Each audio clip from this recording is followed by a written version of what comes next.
भावना सृजन है।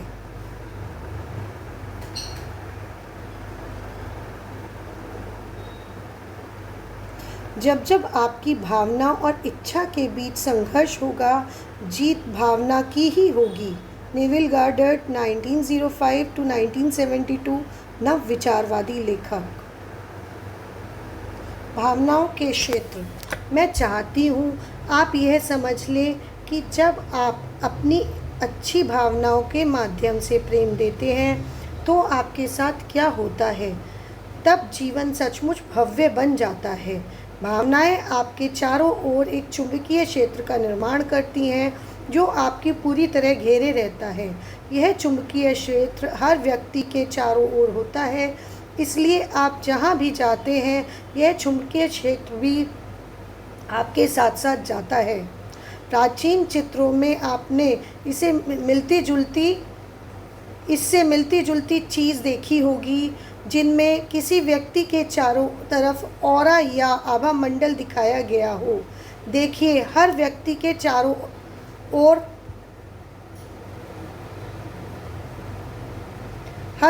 चारों ओर एक आभा मंडल या ऑरा वास्तव में है विद्युत चुंबकीय क्षेत्र है। चारों ओर आभा मंडल या ऑरा वास्तव में एक विद्युत चुंबकीय क्षेत्र है। इसी चुंबकीय क्षेत्र द्वारा ही आप अपने जीवन की हर चीज़ को आकर्षित करते हैं। हर पल आपकी भावनाओं से ही यह तय होता है कि आपका यह क्षेत्र सकारात्मक है या नकारात्मक।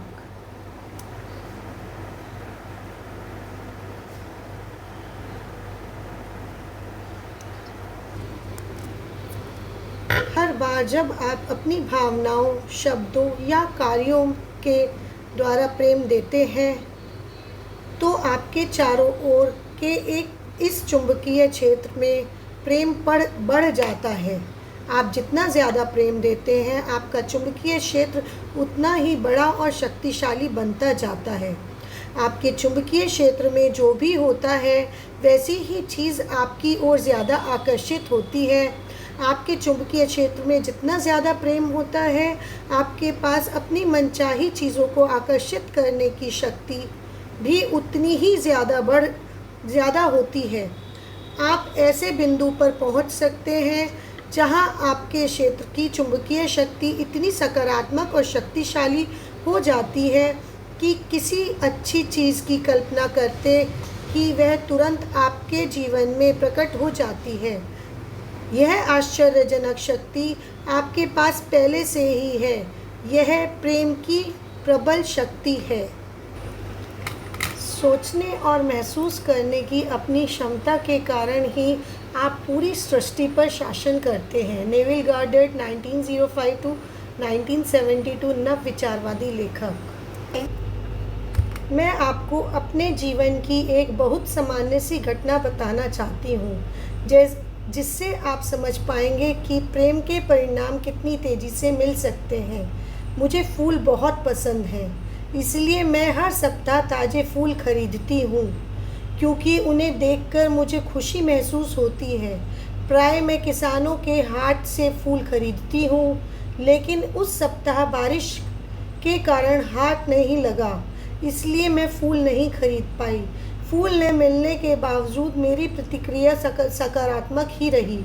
मैंने सोचा कि उनके न होने से मुझे उनकी ज़्यादा याद आएगी। मैं उनकी ज़्यादा कद्र करूँगी और उनसे ज़्यादा प्रेम करूँगी। उस सप्ताह फूल न मिलने से पर निराश होने के बजाय मैंने प्रेम करने का विकल्प चुना। इस तरह मैंने अपने चुंबकीय क्षेत्र को फूलों के प्रति प्रेम से भर लिया। इसके 2 घंटे के भीतर ही मुझे डाक से फूलों का एक बड़ा सा गुलदस्ता मिला। इसे दुनिया के दूसरे छोर पर रहने वाली मेरी बहन ने भेजा था। मैंने उसके लिए कुछ किया था जिसके लिए उसने सबसे सुंदर फूलों के साथ मुझे धन्यवाद दिया था। जब आप प्रेम देते हैं तो परिस्थितियों को बदलना ही होगा, चाहे वे कितनी बुरी ही क्यों ना हो। अब आप समझ गए होंगे कि प्रेम का चुनाव करना इतना महत्वपूर्ण क्यों है। जब भी आप प्रेम देते हैं तो हर बार आप अपने आसपास के चुंबकीय क्षेत्र में प्रेम को बढ़ा लेते हैं और कई गुना कर देते हैं। आप अपनी रोज़मर्रा की ज़िंदगी में जितना ज़्यादा प्रेम देते हैं, आपके इर्द गिर्द के क्षेत्र में प्रेम की चुंबकीय शक्ति उतनी ही ज़्यादा होती जाती है। परिणाम यह होता है कि हर मनचाही चीज़ आपकी झोली में आ जाती है। प्रेम देने पर आपके जीवन में जादू हो जाएगा। मेरा जीवन पहले उतना जादुई नहीं था जितना कि इस वक्त है। उस समय यह संघर्ष और मुश्किलों से भरा हुआ था, लेकिन फिर मैंने अपने जीवन में कुछ अद्भुत बातें सीखी जिन्हें मैं आपको इस पुस्तक में बता रही हूँ। कोई चीज़ इतनी बड़ी नहीं है कि प्रेम की शक्ति उस पर काम न कर पाए। ऐसी कोई दूरी नहीं है जिसे यह तय न कर पाए। ऐसी कोई बाधा नहीं है जिसे यह पार न कर पाए। इसके रास्ते में समय भी बाधा नहीं बन सकता। आप ब्रह्मांड की सबसे प्रबल शक्ति का दोहन करके अपनी ज़िंदगी की हर चीज़ बदल सकते हैं और इसके लिए आपको बस प्रेम देना है। सृजन का बिंदु। आप में यह सोचने की प्रवृत्ति होती है कि आप जो चीज़ें चाहते हैं वे बहुत बड़ी हैं, इसलिए आपके लिए उन्हें हासिल करना मुश्किल होगा। लेकिन यह दृष्टिकोण सरासर गलत है।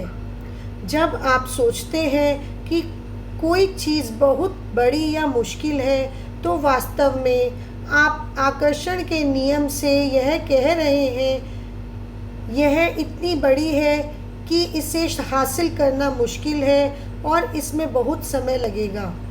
और आपकी बात बिल्कुल सही साबित होगी, क्योंकि जैसा आप सोचते हैं और महसूस करते हैं वैसा ही आपको मिलता है।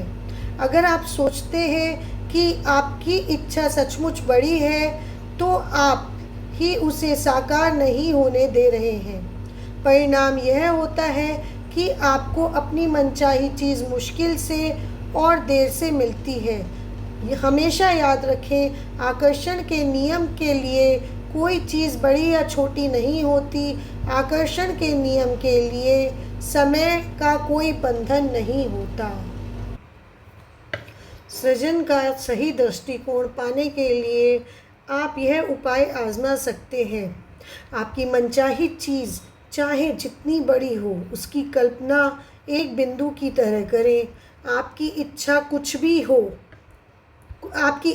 भी हो सकती है। मकान, कार, सैर सपाटा, धन, आदर्श जीवन साथी, अपने सपनों की नौकरी या संतान, बेहतरीन सेहत आदि। आपके मन में परीक्षा में पास होने, किसी खास कॉलेज में दाखिला लेने, विश्व रिकॉर्ड तोड़ने, राष्ट्रपति, अभिनेता, वकील, लेखक या टीचर बनने की इच्छा हो सकती है। आपकी इच्छा या मनचाही चीज़ जो भी हो, उसकी कल्पना एक बिंदु की तरह करें, क्योंकि प्रेम की विराट शक्ति के लिए आपकी इच्छा एक बिंदु से भी ज़्यादा छोटी है। हमारी शंकाएं ही गद्दार हैं और उनकी वजह से हम उस अच्छी चीज़ से वंचित रह जाते हैं जिसे हम आमतौर पर जीत सकते हैं। विलियम शेक्सपियर 1564 to 1616, अंग्रेज नाटककार।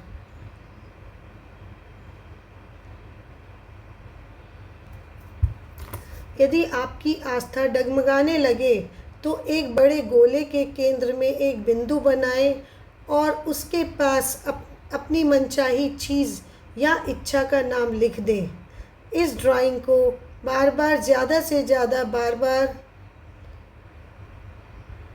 देखते रहें और हर बार यह सोचें कि प्रेम की शक्ति के लिए आपकी इच्छा उस बिंदु के जितनी छोटी सी है। किसी नकारात्मक चीज़ को कैसे बदलें? यदि आपके जीवन में कोई नकारात्मक चीज़ है और आप उसे बदलना चाहते हैं, तब भी प्रक्रिया यही रहती है। अपनी मनचाही चीज़ होने की कल्पना और एहसास द्वारा प्रेम दें। याद रखें, किसी भी नकारात्मक चीज़ का मतलब प्रेम का अभाव है। यानी आपको नकारात्मकता ठीक विपरीत कल्पना यानी आपको नकारात्मकता की ठीक विपरीत कल्पना करनी होगी, और इसका विपरीत है प्रेम। मिसाल के तौर पर, अगर आप किसी बीमारी से छुटकारा पाना चाहते हैं तो स्वस्थ होने के लिए शरीर को प्रेम दें। यदि आप किसी नकारात्मक चीज़ को बदलने के लिए सृजन की प्रक्रिया का इस्तेमाल कर रहे हैं तो यह ध्यान रखें कि आपको नकारात्मक और को सकारात्मक में नहीं बदलना है। ऐसा करना वाकई मुश्किल होगा। इसके अलावा सृजन इस तरह काम नहीं करता। सृजन का मतलब यह है कि कोई नई चीज़ बन रही है। आप जिसे बदलना चाहते हैं उसका ख्याल भी मन में ना लाएं। बस मनचाही चीज़ के प्रति प्रेम दें। फलस्वरूप आपके मन में नकारात्मकता की जगह प्रेम की शक्ति भर जाएगी। यदि कोई व्यक्ति घायल है और इलाज के बावजूद स्थिति में कोई सुधार नहीं हो रहा है तो इसका मतलब है कि वह पूर्ण स्वास्थ्य की तुलना में चोट की कल्पना और एहसास ज़्यादा कर रहा है। ठीक होने की ओर तराजू का कांटा झुकाने का तरीका सरल है। पूरी तरह ठीक होने की कल्पना और एहसास ज़्यादा करें। चोट के बारे में कम से कम सोचें। अगर आप पूरी तरह ठीक होने की कल्पना कर सकते हैं तो इसका मतलब है कि यह संभावना मौजूद है। हर अच्छी चीज़ के प्रति अच्छी भावनाओं से अपने चुंबकीय क्षेत्र को भर लें। जीवन के हर क्षेत्र में प्रेम को बढ़ा लें। ज़्यादा से ज़्यादा अच्छा महसूस करें, क्योंकि प्रेम देने के हर पल से पूर्ण उपचार आपकी ओर आकर्षित हो रहा है। आपकी भावनाएं ही आपका ईश्वर है। चाणक्य, भारतीय कूटनीतिज्ञ और लेखक। चाहे आप अपना स्वास्थ्य, आर्थिक स्थिति, लोक व्यवहार या कोई अन्य चीज़ बदलना चाहते हो, प्रक्रिया समान रहती है। कल्पना करें कि आप क्या चाहते हैं। इसे पाने के प्रेम की कल्पना करें। इसका एहसास करें। अपनी मनचाही चीज़ के साथ रहने के हर दृश्य और स्थिति की कल्पना करें और यह महसूस करें कि वह आपके पास आ चुकी है। हर दिन 7 मिनट तक यह कल्पना और वह एहसास करें कि आपकी मनचाही चीज़ आपके पास है। यह काम हर दिन करते रहें जब तक कि आपको यह महसूस न होने लगे कि आपकी इच्छा पूरी हो चुकी है। ऐसा तब तक करें जब तक कि आपकी इच्छा उसी तरह आपकी न हो जाए जैसे आपका नाम है। कुछ चीज़ों के मामले में आप सिर्फ 1-2 दिन बाद ही इस अवस्था तक पहुंच जाएंगे। बाकी चीज़ों में ज़्यादा समय लग सकता है। फिर अपने जीवन के साथ आगे बढ़ जाएं और ज़्यादा से ज़्यादा प्रेम की अच्छी भावनाएं देना जारी रखें, क्योंकि आप जितना ज़्यादा प्रेम देंगे, मनचाही चीज़ उतनी ही जल्दी मिलेगी।